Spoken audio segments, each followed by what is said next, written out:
There's two sets of handouts. The three at the top here are one of your fellow students said, would you please show me how to create a make file to build the demo, the Linux component demo. And that's what this is. So let's take a quick walk through those, and then we'll look at the second set of handouts that are all about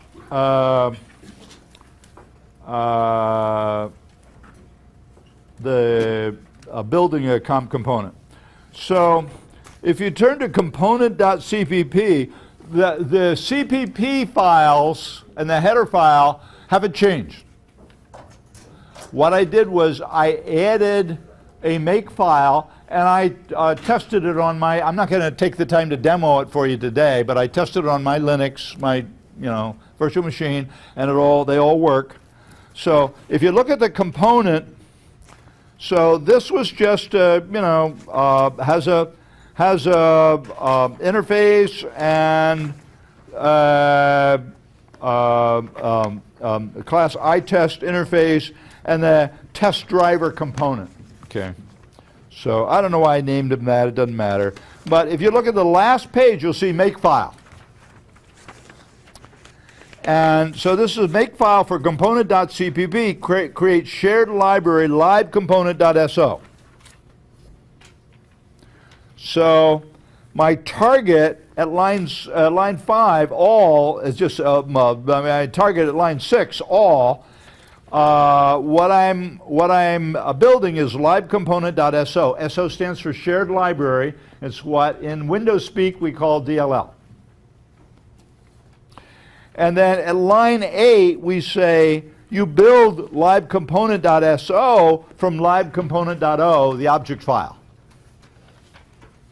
And it says G++ shared libcomponent.o minus libcomponent.so. So it says take this, the object code that was generated just by the compilation and create a shared library. I'm on the handout that says component.cpp. There's 3. I'm on the one that says component.cpp. Right at the front says there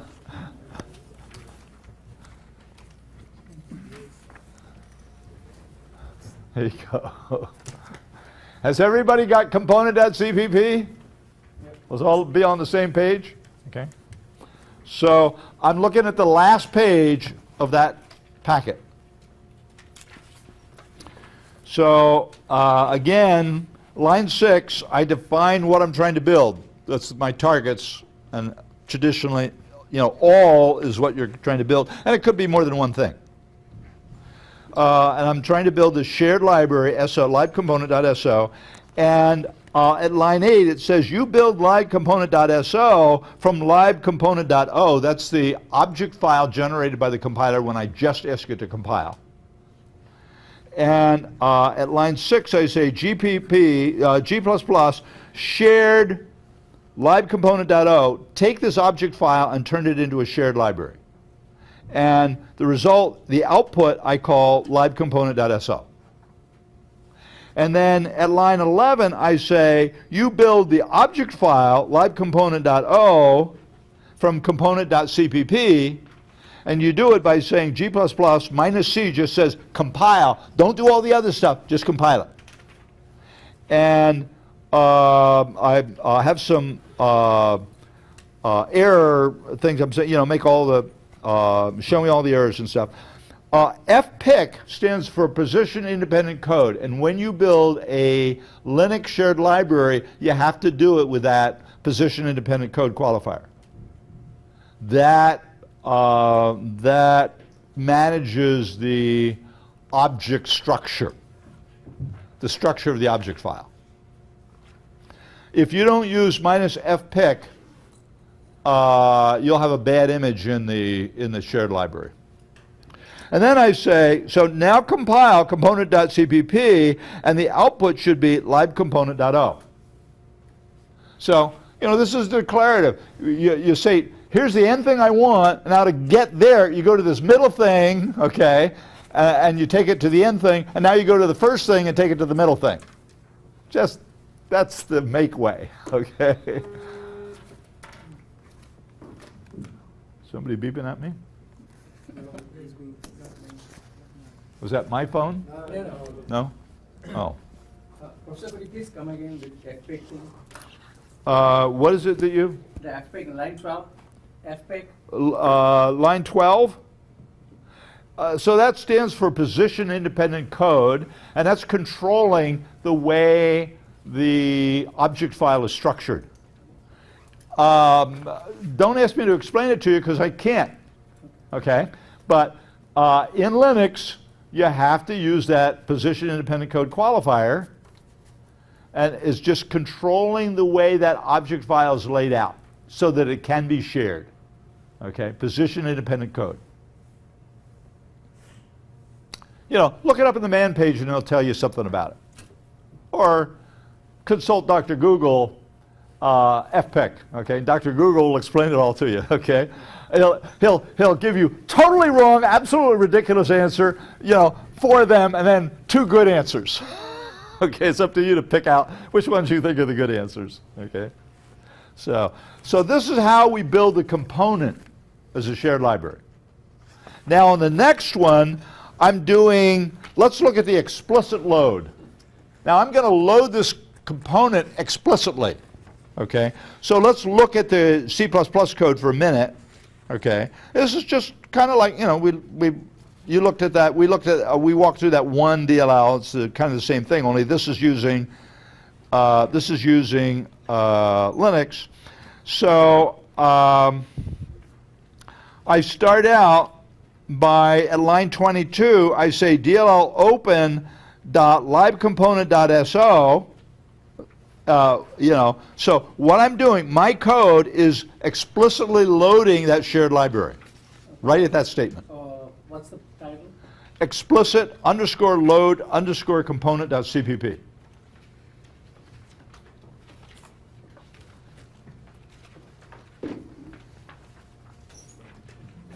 Okay. Explicit _load _component.cpp. So at line 22, I'm loading the library explicitly. My code is loading it. It's not not an implicit load. Okay. I'm going to show you an example of an implicit load coming up next. So I'm telling it, you know, load. Now, if I don't, if that handle is null, you know, then fail to load live component. Otherwise, now, and line 28, I believe that G++, I could uncomment that and it would work. At the version I used when I built this, it didn't work. But I think it's caught up to that by now. It hadn't implemented C++ using statements yet, the aliases yet, I think. But anyway, certainly line 29 does, type def. So here I'm just saying gcreate is a pointer to a function that takes no arguments and returns an itest pointer. Okay? Yadung, I did these for you. This is your request. Okay? So, and were you here when I talked about the component, the first one? Component.cpp, were you here when I talked about that? Yeah. Okay, good. So now, now at line 30, I'm going to create, this is the equivalent to get proc address in the Windows DLL. So I loaded the library, now I got to get my entry point into the library, and that's what is happening at line 20, at line 30. DL sim is get proc address. the equivalent of get proc address in Windows. So, and if the handle I give, if that's null, then hey, I didn't get that address, probably because it was a naming problem. Okay.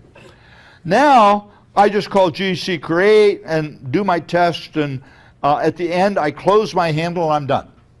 So I explicitly loaded the library, ran the simple little test, just a little fake test. Okay. It's a little fake. I'm creating the test and I'm running the test. Okay. And now to iTest is the interface again, and everybody, when they compile, has to have that. And then the last page is the makefile for that.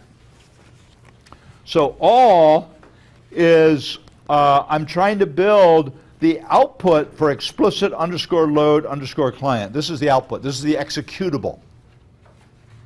And it's traditional in Linux to make the name of the executable .o or .out, okay, instead of .exe. I could have made it .exe and it would have been perfectly happy, and but that isn't the Linux way. So now explicit load client.o, here's how I build it. So now how do I get that executable? That comes from explicit load component.cpp and libcomponent.so. Okay? And G++ minus G standard, so I'm saying compile and build and give me debugging information. And then I'm saying I want to use a C++ 11 standard, and then explicit load component.cpp, libcomponent.so. Now minus LDL says here's where you look for library components that you're including in your header file. So for example, I have a header file for dlfcn.h. There's a library associated with that, and that's in a standard place in user lib or some standard place, and what minus LDL says, go look in the standard places for any libs you may need to load. Okay? It's a Linux way. And now my output is explicit underscore load underscore client.o. All right? Cool. So that builds and runs. Loads the library. Okay. If we have time at the end, I don't think we will, but if we have the time at the end, I'll run it. Now, here's the implicit load, and the reason I put this here is there's a little funny little gotcha. Now here, there's no loading of library, no getting proc address. I just use it.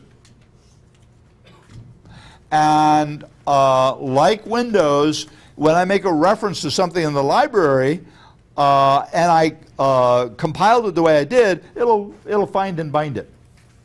It'll load it.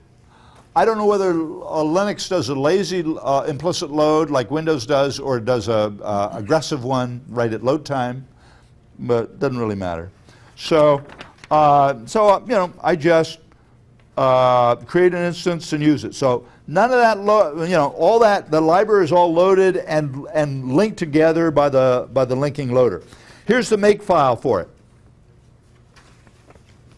So my target is, my all is implicit underscore load underscore client.o. That's the file I want to run. That's the executable. And now I build that at line 9. It says, here's how you build it. You take the implicit load underscore component.cpp and libcomponent.so, and now you use this command on those two things. G++ minus G, the settings I want, implicit load component.cpp, libcomponent.so, minus LDL, and I think I could probably leave off the minus LDL because I don't think I'm using any of the other libraries, but I didn't try it. So maybe I am using something. And then I get my implicit load client.o. But that's not the end of the story. Because when the loader tries to load it, it won't look for the library where it's running the executable from. Windows does. Linux doesn't. Linux looks in one of its standard places for libs. user slash lib maybe. There's several places, you know, that Linux likes to put stuff. So, but it won't look in the current directory. So I'm going to show you how to make it look in the current directory. On the next page, I have a shell program, a script. So there's a bash script. Starts out with a shebang. And at line 5, I say export ld underscore library, and that's a standard name. That's an environmental name, not something I invented. Path equals dot slash. That's telling it, look for the libraries. Any libraries you didn't find, look for it in the library that the executable is starting from. Dot slash is where I'm running from. Okay? And then now I just say dot slash implicit underscore load underscore client.o, and it runs. So I could have either put the lib component. So let's go back to the component.cpp and we'll look at a comment.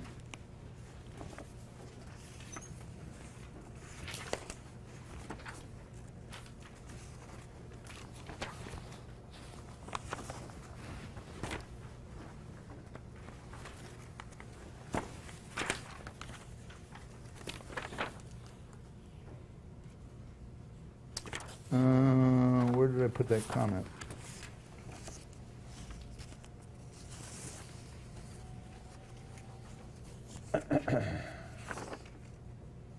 Huh.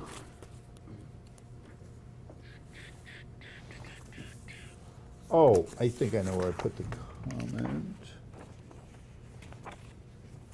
Huh. I have a comment.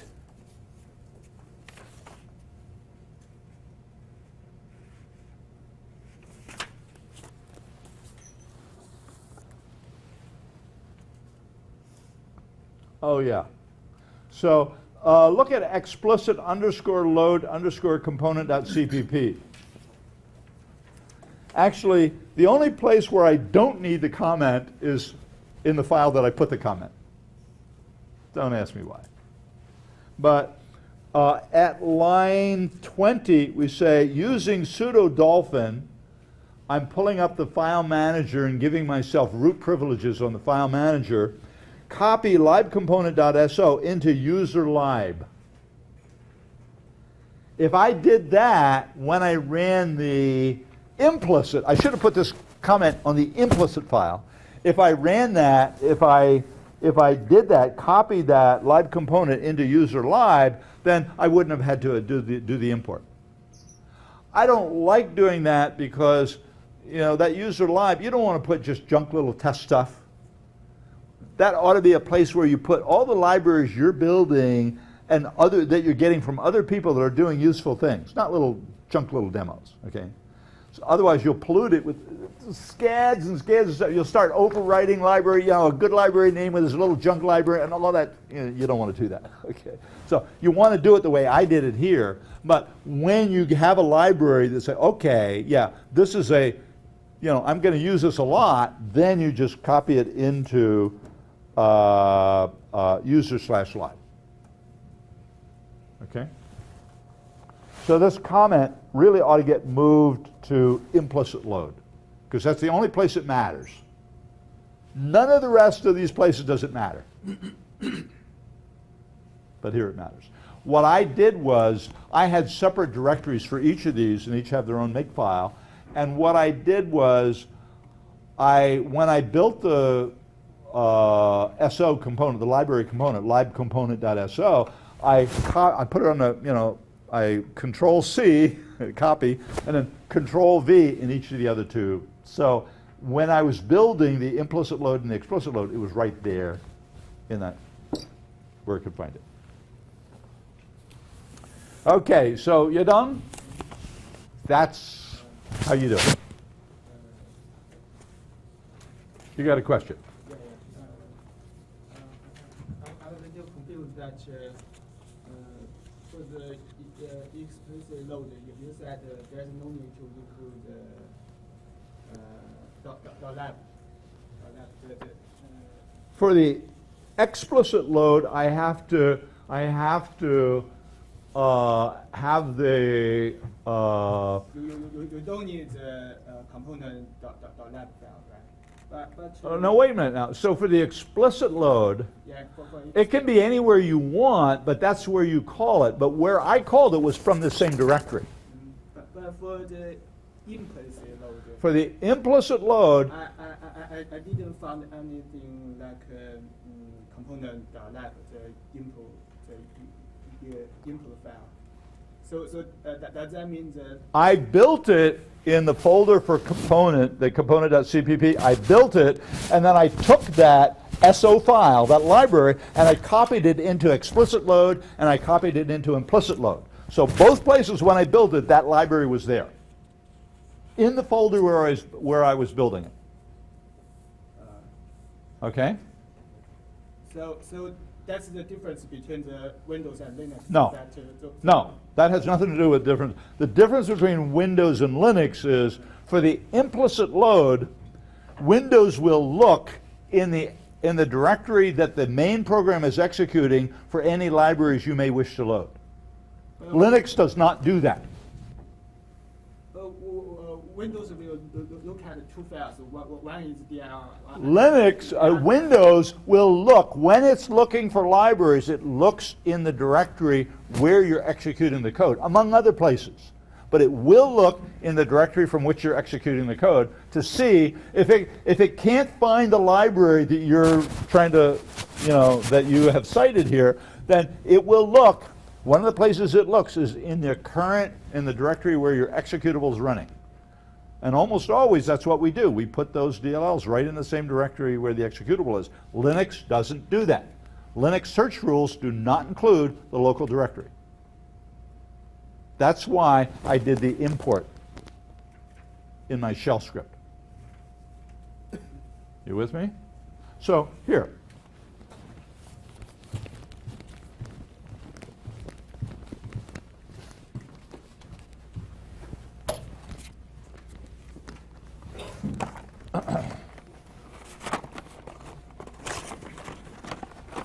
So I have, this is, on my machine, I have component demo Linux. And under that, and there's no code in that directory, under that there is a component directory, there is an explicit load directory. I've forgotten exactly what I called it. And there is an implicit load directory. And what's in here is the component code. Component. So what's in here is component.cpp. Now my makefile builds out of that lib component.so. And I then copy this file into, so this file has the explicit whatever .cpp, and this one has the implicit whatever .cpp, and I copied this live component into this folder, and I copied it into this folder.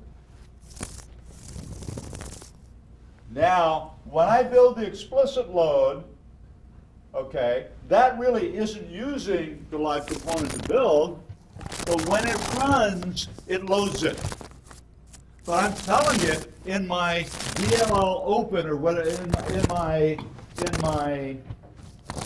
my explicit load, when I say DL open, I'm telling it exactly where to look. .live/ in this directory live.so. But when I implicitly load it, I don't tell it where to look. And it will not look here. Where it looks is in another folder way off here somewhere called user user/user/live. And there's other places it looks, but it doesn't look here. It will not look here unless I tell it to. Okay. So I can tell it. What I did in my shell script was I told it, look here. Okay. I took this environment variable that tells it where to search, and I said /. So it's going to search in all its known places, and then if it can't find it, it'll use that environment variable. If it's not null, it'll go and look at whatever you've told it to, and I can tell it more than one directory. And I say /, look here, and that's loaded. Okay. Oops, I almost stepped on my mic.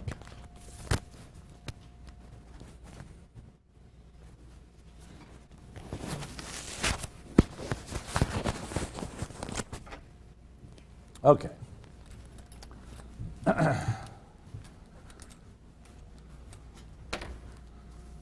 So are we square now on this? Can we move to COM? Everybody comfortable with this? Lakshmi, you okay? Okay. Christina, you okay? So Yadung, you okay? Yeah. Good. You guys are okay? Right? Good. All right, let's talk about COM. So what I have here, much to your dismay, is a COM component written in raw C++. I'm not using ATL. I'm showing you all of the ugly stuff that ATL works really hard to hide from you. It's not that ugly, but it's a little ugly. Okay? So component.cpp is the name of the game. Now, I have some diagrams here, and I put them all out. I would suggest, here you take component.cpp, and you take each of those diagrams and spread them out in front of you, because we're going to look at it.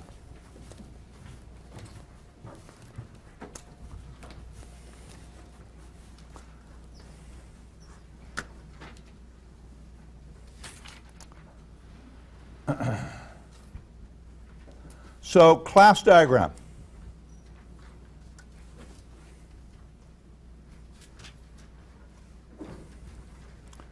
So that I can fit it, I got to make it small. That's why I copy these out. I got to make them small so I can fit it on the screen.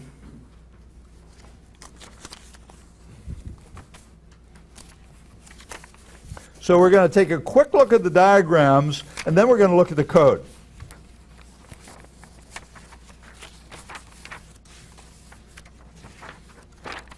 So this first diagram is showing, this is a class diagram, and it's showing you how things are organized. So there's an interface called IUnknown, which in C++, we use a struct for the interface. It's just a struct with pure virtual methods.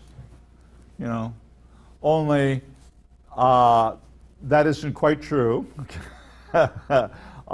So there's, there is IDL is going to get in the way but and I don't think I printed out the IDL. Doggone it, I didn't do the IDL. I didn't give you a printout of the IDL. I meant to, but we'll pull it up on the screen. So I have an IUnknown interface, and then here's the interface I really want to implement. So IUnknown lets me query for interfaces, and there's really two interfaces here. There's my custom interface, and there's the iClass factory interface. I don't need to query for iClass factory because I'm not going to use it, but COM does. The COM runtime is going to use the iClass factory that I put into this class. Okay, and we'll see when and how in a minute.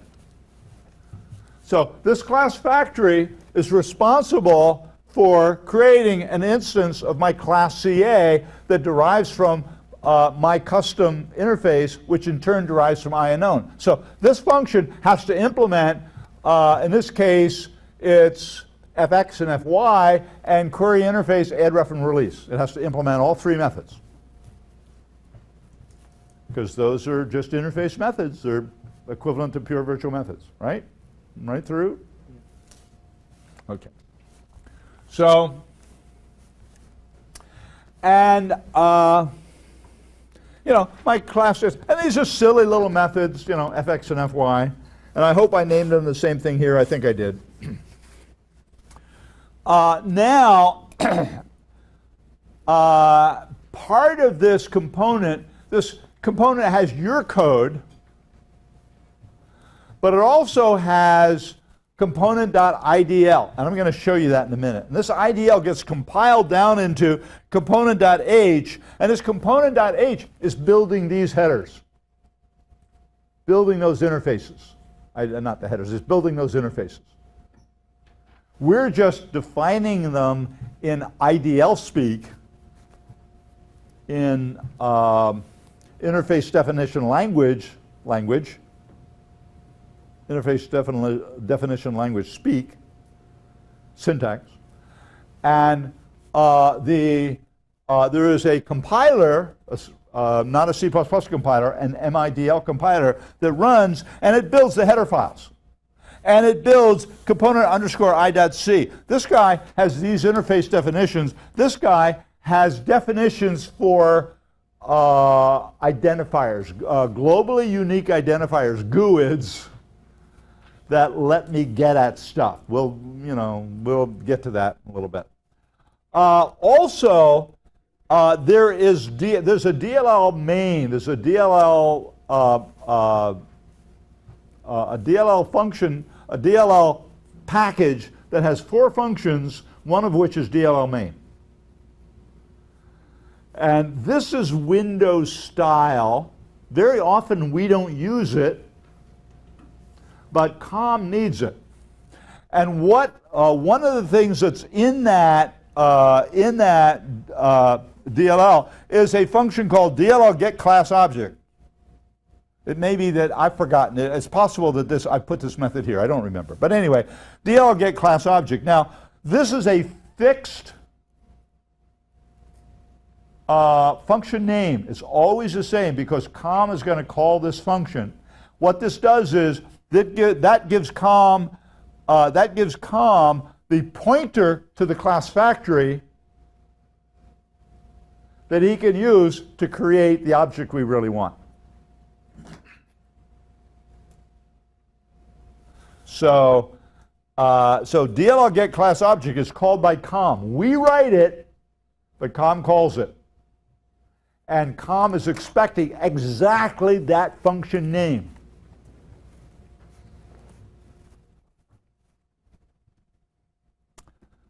Okay, and there's some registry code that sits off to the side. We'll take a quick peek at that. And there's object-base.h, which has a lot of the COM runtime, and some of that has to be compiled in. We don't need to use it, but some of the code down here in the COM, hooks into that COM runtime. I'm going to call on my client a function called co-create_instance, which grabs the COM runtime and says, COM runtime, give me that object. I don't know where it is, but here's the GUID for it. And COM goes and gets it. COM goes to the registry using this code with that GUID, finds the path to the component, calls load library on that component, and then when it's got that component, it calls Dll Get Class Object on that library, and thereby gets a pointer to the class factory that it uses to create the instance you want. And then back comes, when it creates an instance, any good factory function will return a pointer to the interface, and that's what happens. COM gets this pointer to the interface for this object that you want to talk to. It creates the instance, and then it returns a pointer to that instance as the interface type, what all factories do. Okay, doesn't give you a pointer typed as the concrete type. It gives you a pointer typed as the interface, but it is bound to that concrete type. And COM passes that back as a return in the co-create instance function. Wow. It's sort of like following Hansel and Gretel into the woods, following their breadcrumbs. Okay, this is complicated. So that's why I have all these diagrams, so to help you figure it out. Professor? Yeah. So you said this is an ideal language, right? And We'll get to that. C++ ideal. Don't worry too much. These are all written in C++. Okay. IDL is just a language to get COM to generate that for you. Understand that you can build a COM object in C. C doesn't understand interfaces, doesn't have a virtual function pointer table, and what happens is that IDL gets compiled down to build virtual function pointer tables, okay? Because the C compiler won't build them, okay? If it was C++, C++ builds them for you. C doesn't. So it does that if, so it gets complicated because they're so ambitious. They want this to work with any possible code, C++ code from any compiler. They want it to run with C. They want it to run with Visual Basic. They want it to run with C#. Okay.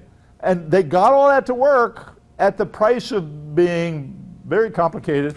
And it wouldn't be so bad if they had done it last year.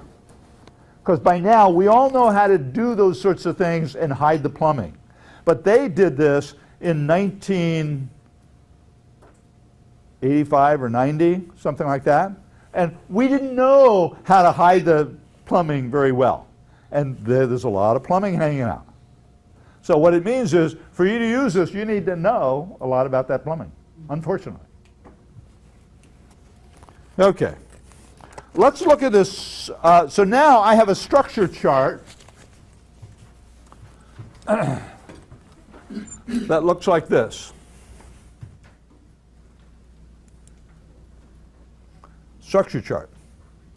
So a structure chart is this nice thing. These projectors don't do a great job, but you have the diagram in front of you so you can look at it. So here's my client main. And what happens is my client is going to call co-initialize, and that sets up the COM runtime. It's really creating what's called an apartment, a single-threaded apartment. You don't know what that is yet, but you will by the time we're done talking about COM.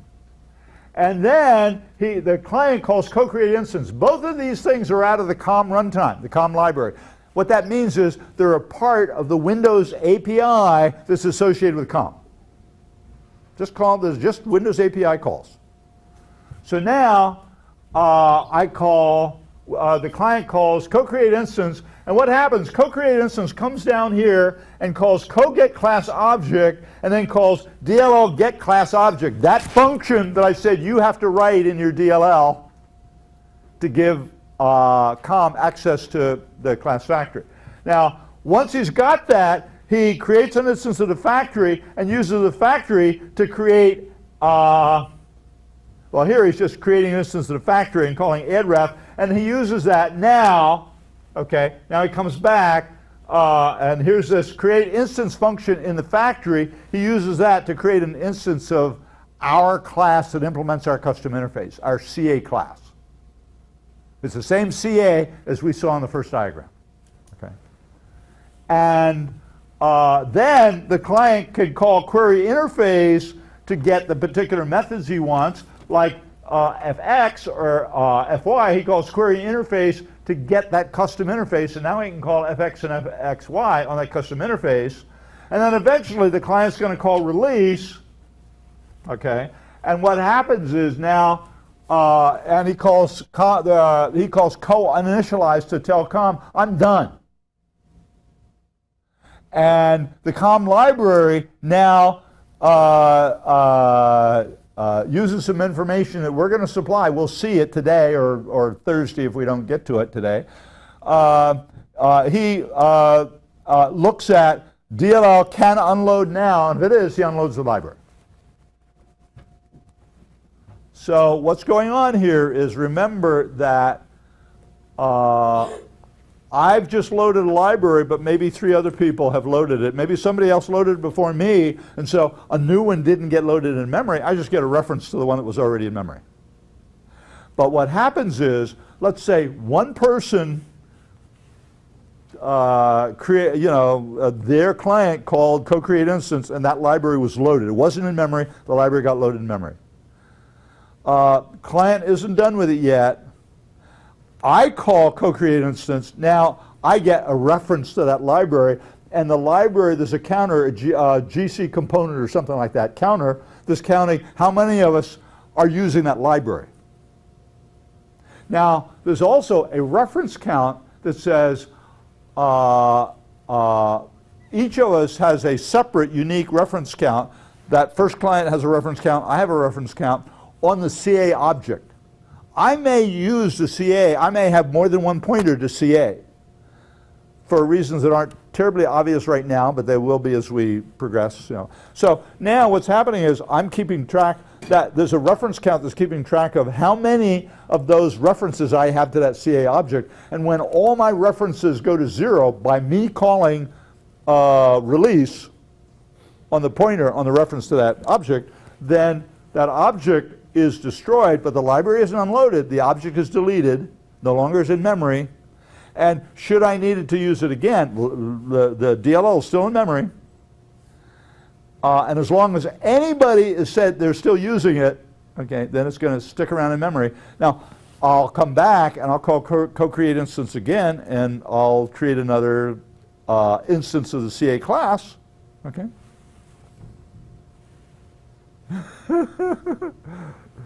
Christina's saying, give me a break. Give me a break. I don't really want to know all this. You meant to say that a same component will be holding multiple pointers for the same object? Yeah, it may. Okay. It may. For reasons we'll see later on. It's not terribly common. There are times when you do it. Very often in your own code, you don't remember. You know, this package over here doesn't know whether that package over there has created an instance of that COM object, okay? So this package will do it. This package already had it, you know, and so you have two references to that same object. So in that case, unless both the pointers are released, so it won't be destroying the object, right? That's correct. What you said. Okay. That's correct. Thanks. Everybody who uses it, each package that uses it, each group of code that uses it, when they're done, it's their responsibility to call release. And simultaneously, there is one more COM object which will also be using that library, so that library won't be unloaded from the memory. If some other client is also using that server, that DLL, then it won't be unloaded from memory. There's two reference counts. My reference count on the CA instance, the class instance inside that library, and a count for how many people have loaded that library and not said they're done with it. But could there be a possibility that, like, if the other client is loading the library without the way of COM, like directly loading the library? You can't. But what will happen is it'll throw exceptions all over the place. What happens is, in order to use COM, you got to call co-initialize and co-uninitialize, or an extended version of those. That puts the reference to that component, gets it loaded, okay?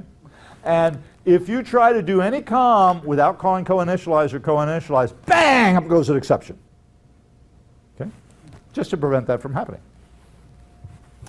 Okay, so let me see if I can pull up the IDL here just to show you.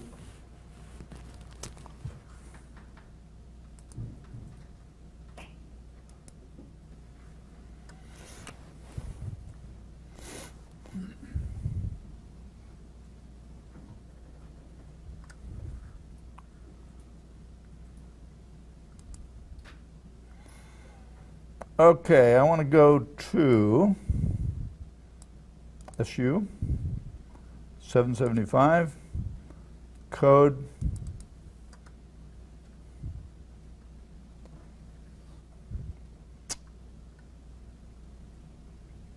inproc underscore EX1. This is the code that we're looking at. And here's the IDL. Here's what the IDL looks like. Okay, this is component.idl. So here, I import, what I'm doing here is I'm importing IDL, these are part of the COM infrastructure, and the IUnknown interface, for example, is defined in this IDL that I'm importing. Okay, now I say, here is my interface.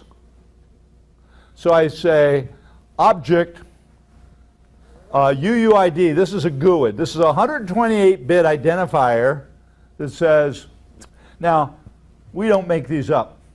This is a utility, COM utility, we say create GUID, and it gives us that 128-bit number. There's an algorithm that tries to make sure that these are really genuinely unique. So, and we paste it in here.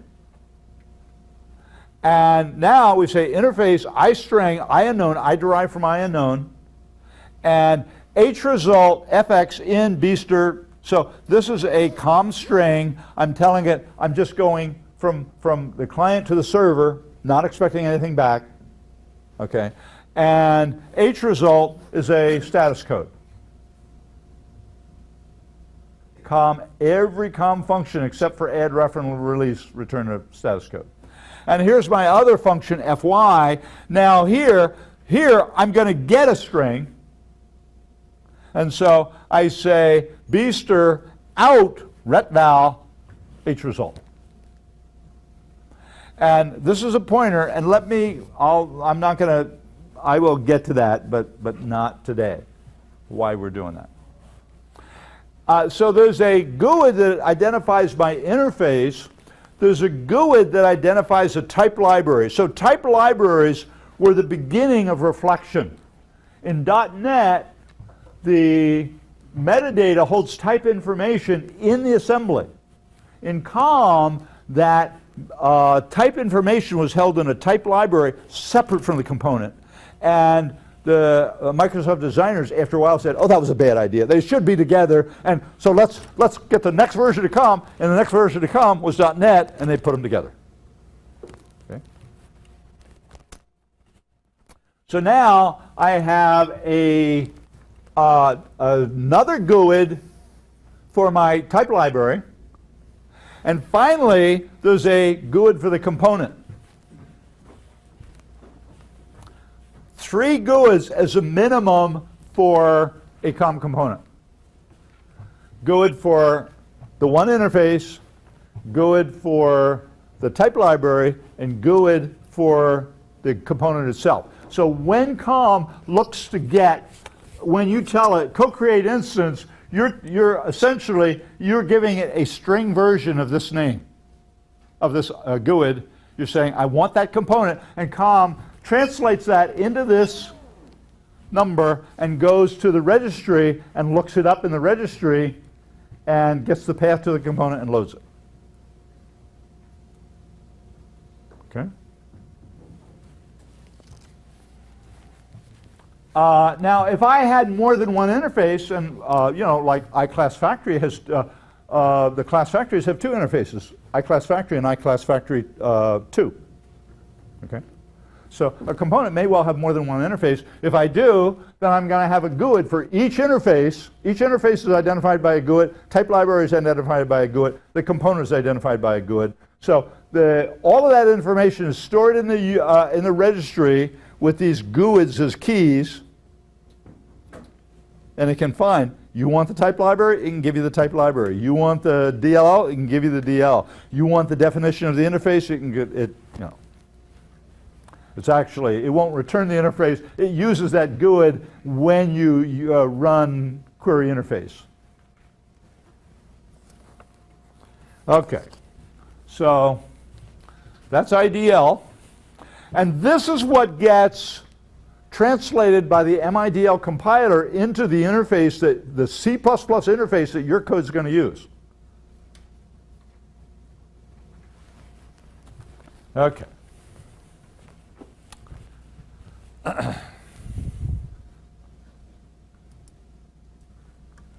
So now let's look at this diagram, activation diagram.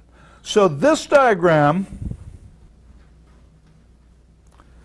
it has the same information as the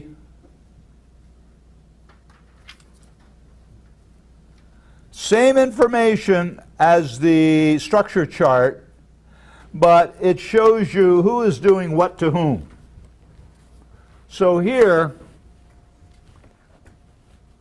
this is a swim lane for the client. This is a swim lane for the COM runtime. This is a swim lane for the component.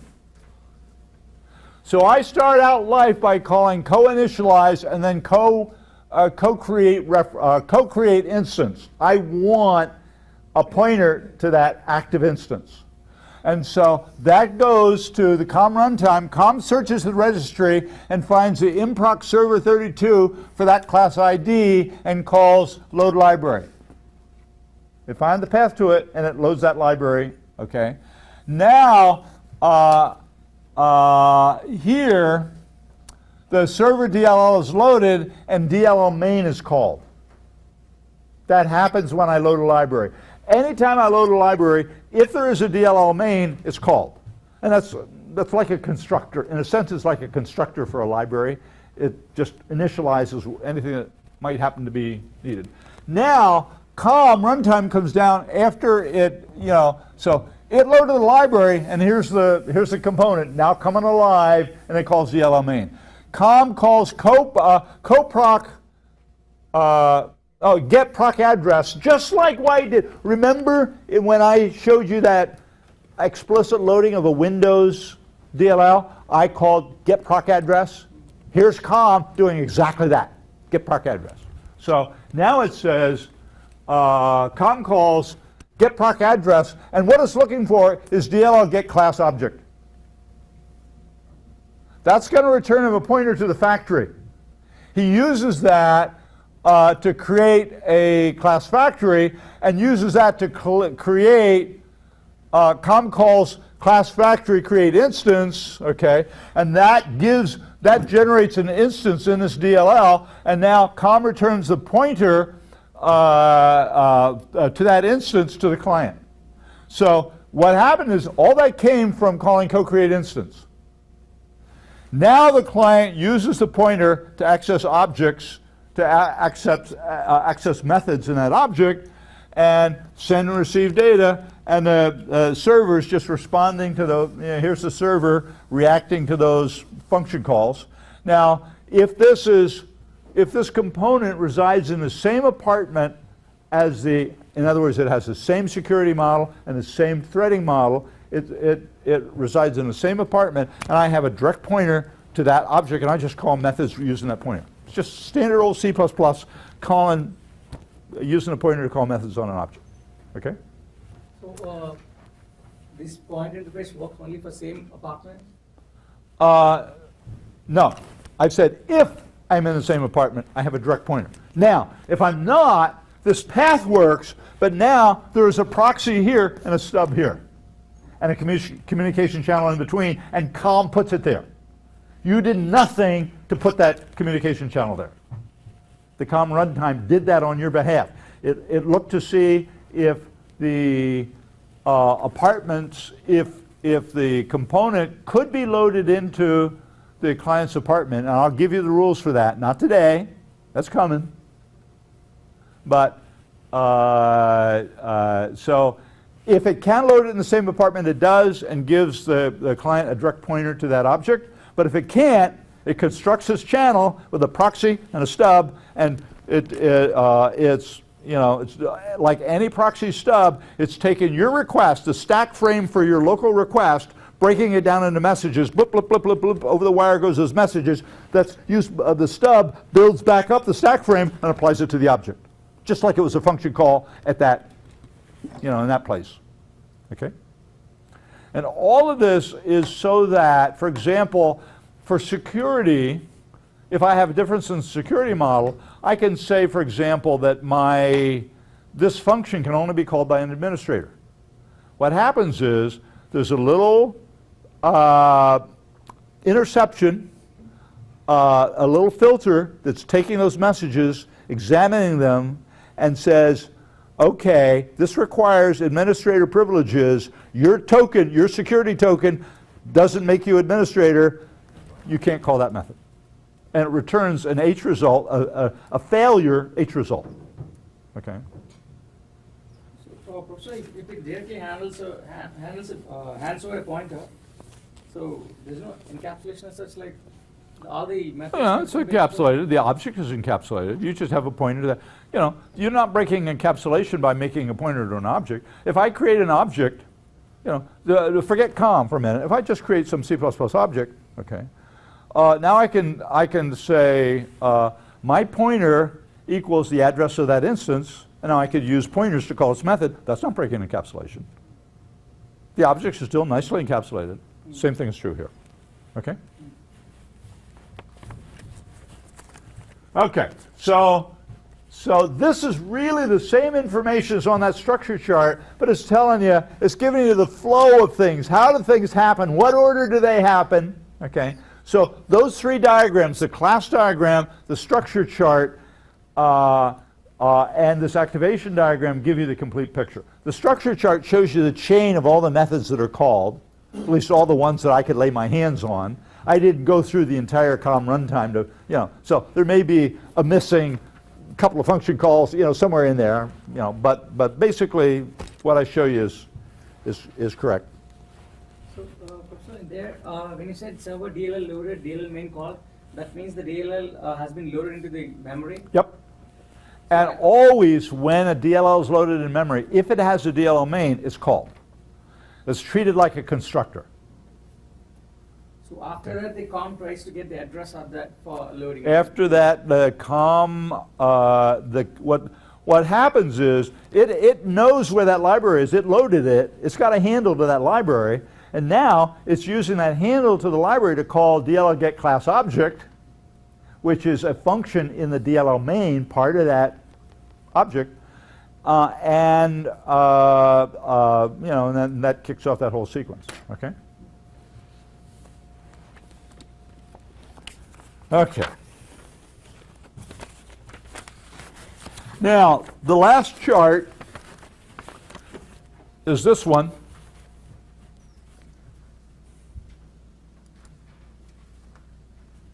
Something tells me we're not going to get very far in the code. I don't have it here. Where is it? So I don't have a link on this, but let's pull it up. Let me, I'm looking at this last chart that shows the results of the MIDL compile. So it looks like this. This is what I'm looking at. While you search for that, let me see if I can find it. It's somewhere here. I know I have it. Let me go down to this directory.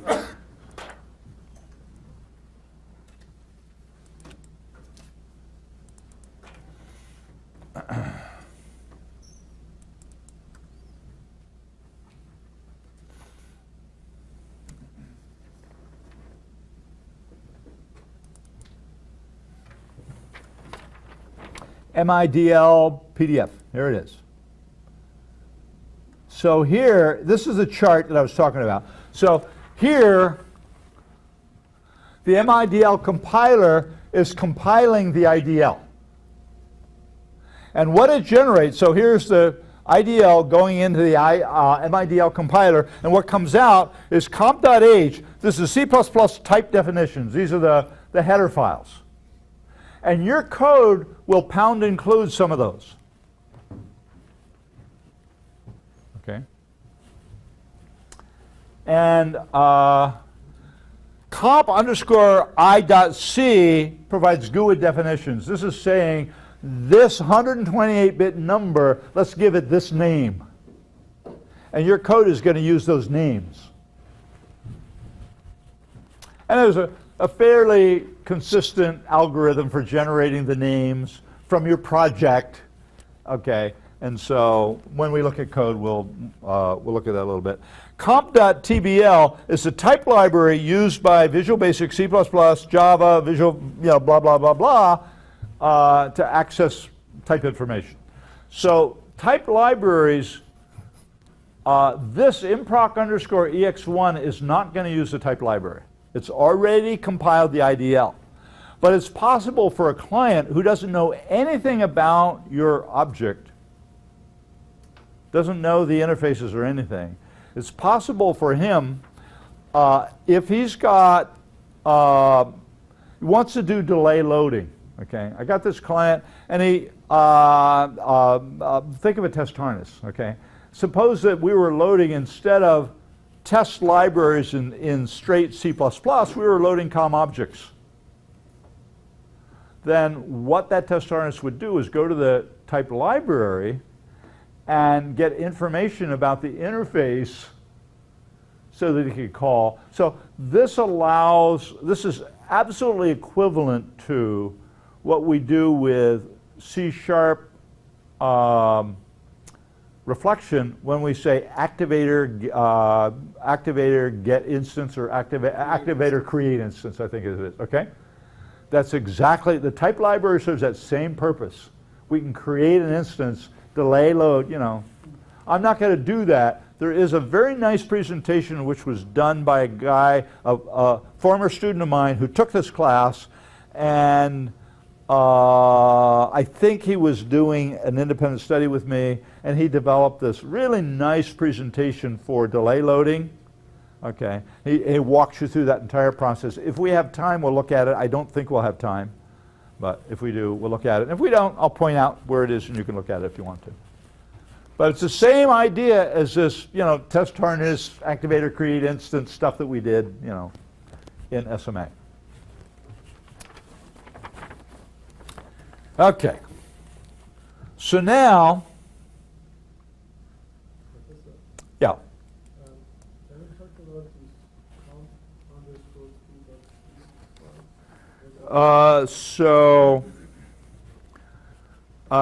Yeah, com_p.c. So what this does is that builds, this is the code that actually builds a proxy. Remember I said that if they're in different apartments, there's a proxy and a stub and used for communication. This code that's generated by the MIDL compiler builds that. Okay. This is the proxy. So in this project, in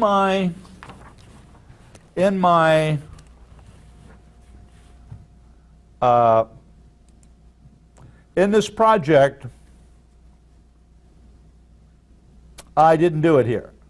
Okay, in this example, I didn't build it because I wasn't going to use it, so I don't have that. But in a lot of my examples, I have that proxy stub code. Okay, so this was generated by the MIDL compiler. I just didn't pick it up and put it and add it to Visual Studio because I knew I wasn't gonna. I was just gonna. This is in the simple demo. I was in the same apartment. You know, I knew I was going to do that, so I didn't add it to the project. But that code was there when I built it. When I said I go down here and I say comp IDL. I say compile. Okay, that just compiled. So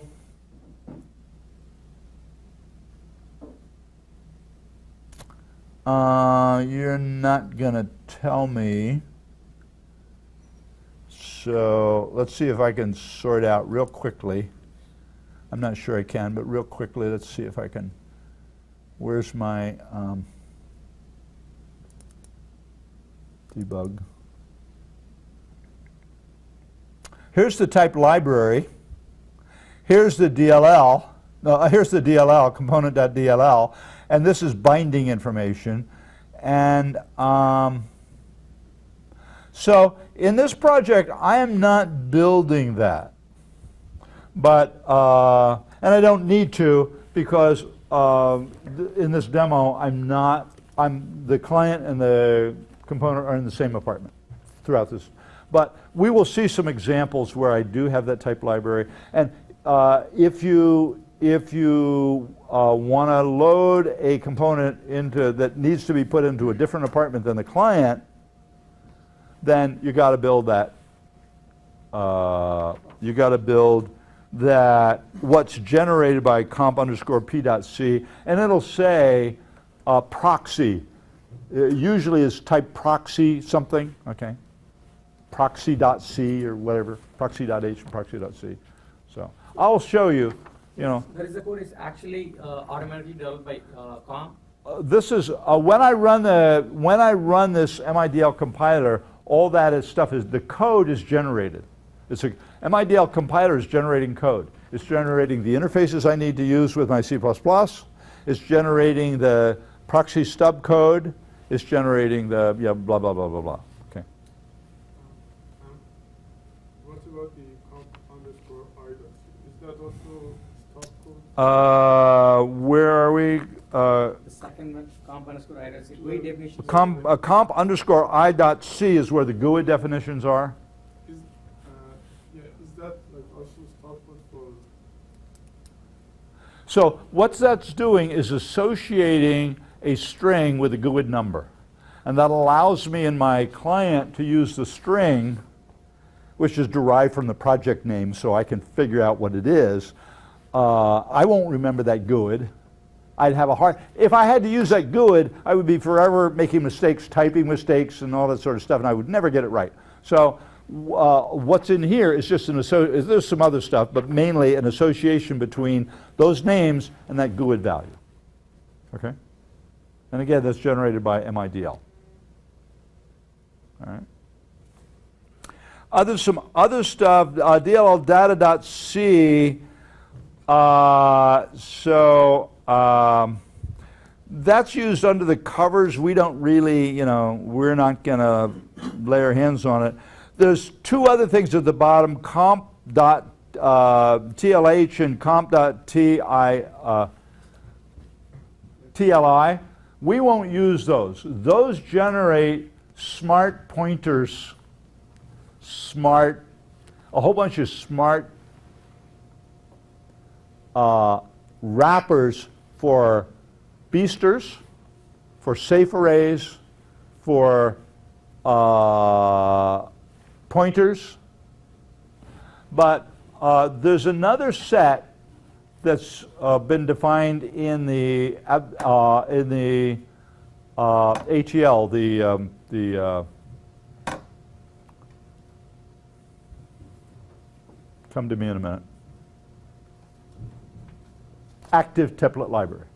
And everybody uses those pointers. Everybody moved away from the pointers that are generated, the wrappers generated by MIDL, and they've moved to the ATL. Everybody uses ATL. We'll see why. Once we look at this raw code, you'll say, I never want to look at code like that again. I don't want to do that. And what ATL does is, most of that code is just infrastructure, and it's the same for every single project. Why would I want to write that same code again and again and again and again? And what people always did before ATL was they took somebody else's project and they tore out the inner part, leaving all that infrastructure code, and then wrote their inner part. Okay. But ATL hides all that from you. ATL is doing something similar to that. Okay. And ATL provides some really nice wrappers for some of the main data types that are used and so on. I'm going to walk you through all of that, but not today. That's too much for one day. Okay. Now, what we have time for only, we're not going to look at the component code, but I do want to look at the client code. So on Thursday, we'll walk through the component code, every line of it. So if you can't bear to sit through that, don't come, but you'll never know what COM is. Okay, so that's the carrot and the stick. Okay, mostly stick. Okay, I'll beat you about the head and body. I think this is important. I know you're like, oh, give me a break. Who cares about all that dumb detail, But when you're developing Windows code, sooner or later you are going to bang up against these problems that involve COM, because everything is COM. The shell is COM. The thing that we look at, the common language runtime, the CLR is COM. Everything, Office is COM. Everything is built out of COM. And so, as soon as you get an inch below the surface, bang, you get hit by COM. And if you don't know COM, if you don't understand, you're dead in the water. You can't make progress. So you got to say, help me, help me, help me. Please, somebody come and help me. And, that's not what you want to be as a professional. Okay. So if you say, I'm going to work on Linux, I will never work on Windows. I'm not going to develop on Windows. Great, you don't need to know COM. But you've just taken your market and divided it in two. Okay? So why do that to yourself? So I think you really do want to know COM. Do you want to know every last in and out? Absolutely not. Do I know every last in and out? Absolutely not. I've forgotten more than I currently know. I used to cover a lot of territory in COM, and we don't cover nearly as much now. But I promise you, you do. Every now and then, I run into problems when I'm writing, when I'm doing API code that I wouldn't be able to get to first base if I didn't understand how COM works. So, and some of the ideas you've used are really derived from COM. An awful lot of the ideas you use in .NET were derived from COM, as you're getting the idea. And this server structure I kept pounding on you at, here's this, remote objects dropping messages into a shared queue and one thread pulling, that's our server model. That's a single-threaded apartment. It's exactly what it is. Okay. So I stole that model from COM, as did Node. Okay. As did Chrome's V8 engine, okay, which is what Node is based on. So here's the client. So notice that at line 26, so I'm looking at client.cpp. At line 26, I say co-initialize, co-initialize. So here I am.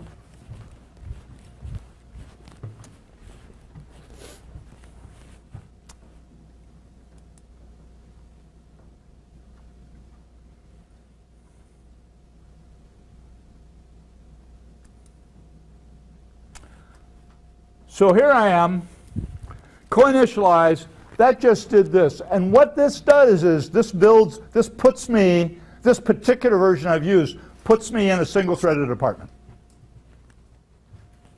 You cannot use the COM runtime, anything to do with COM, without calling co-initialize.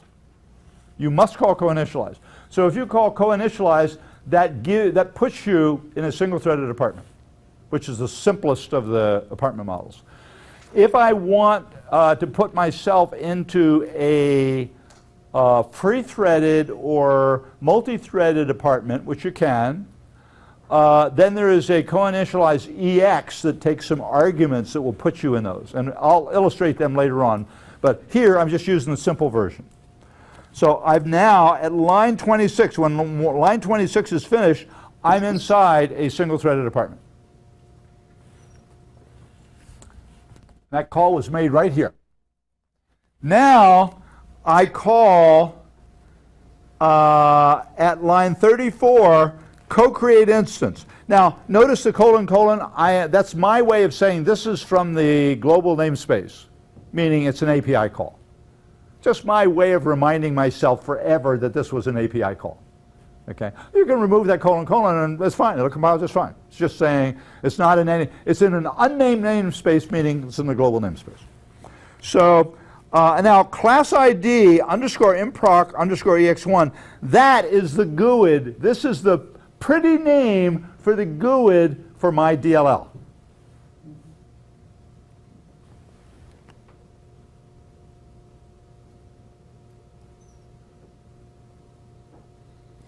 And now, null, where the null is, I think, is a security. I've forgotten. You'll have to go and look at the docs, but I think it's a place for me to put a security token. Class context improc server is telling COM, I only want to load a DLL, in-process server. COM will let you, if you know a GUID and you don't know whether it's a DLL or an out-of-proc component, you can say, there is a term here which will let you go into either one, either kind. So you can say, I only want an improc server, I only want an out-of-proc server, or I'll take either one. Professor, what's an improc and out-of-proc? Improc is a DLL, out-of-proc is an EXE. Out-of-proc means out-of-process. It means I'm talking, remember from our intro to COM slides, I showed you one case where I had the server that was talking to another process. That's a out-of-proc. And now IID underscore IS string, that's a stand-in for the GUID from the interface that I want. This is my GUID. Okay, fortunately, I didn't have to type in that 128-bit hex number that I'd never get right. And now, void star star address of PI string. So what's happening is it's going to return me a pointer. Now, so you say, okay, why isn't this a void star? So it's got to be void star something, because the guys who wrote co-create instance don't know the type of the interface you're going to return. How could they? It's a custom interface. They wrote this 15 years ago, and you're writing your interface today. How could they possibly know? They don't. So what they do is they return a void star. Says, I'll take anything. They're breaking the type system, okay? But that's really the only thing they can do. Now, but why the star star? Why the address of PI string? Because if I called void star PI string without the extra address, I'm saying, take this copy of my pointer. COM goes and sets the value of that pointer, and I never see it because COM is working with a copy. So what I do instead is, at line 33, I say iString star pointer PI string equals null, and then I pass COM the address of that location where it's going to put that pointer. Remember, this is not a C++ interface. This is a C interface. COM was built using the Windows API, and those are all C calls. There's no this pointer anywhere in sight. Okay? So what's happening is, if COM is going to create a pointer, I got to pass it an address of a location that's going to hold my pointer, so COM can load that value in that place. So it's loading in the PI string location. Yep, because that's the address I gave it. See, I'm saying the last argument is void star star address of PI string. I'm saying put the interface pointer that I want in this location. Yes. So this line 34 CLSI incorrect. I can't. My ears are very old. You got to speak louder. Line 34 CLSI input EX1 is the ID of the library. That's the no. That's the GUID for the for the DLL, not the type library. It's the DLL library. Yes, it's the GUID for the DLL library. And the line 30. The IID underscore iString is the GUID for my interface. So I showed you there was 3 GUIDs, a GUID for the interface, a GUID for the type library, and a GUID for the component. We're not doing anything with the type library, so we just give it the, okay. My other question is, where do they come From the MIDL compiler, and put in comp underscore I dot CPP. That file that you were asking about on the, So the COM runtime is making up this name based on your project name. It takes, my project name was, I've forgotten, but, so class ID underscore, so my project name is improc underscore EX1, right? And so the name that COM uses is class ID underscore your project name. I mean, shouldn't we have an include for them?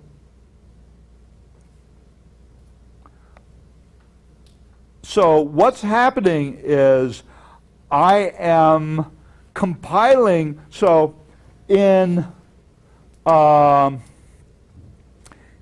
component.h, which was generated by the compiler, I will find those.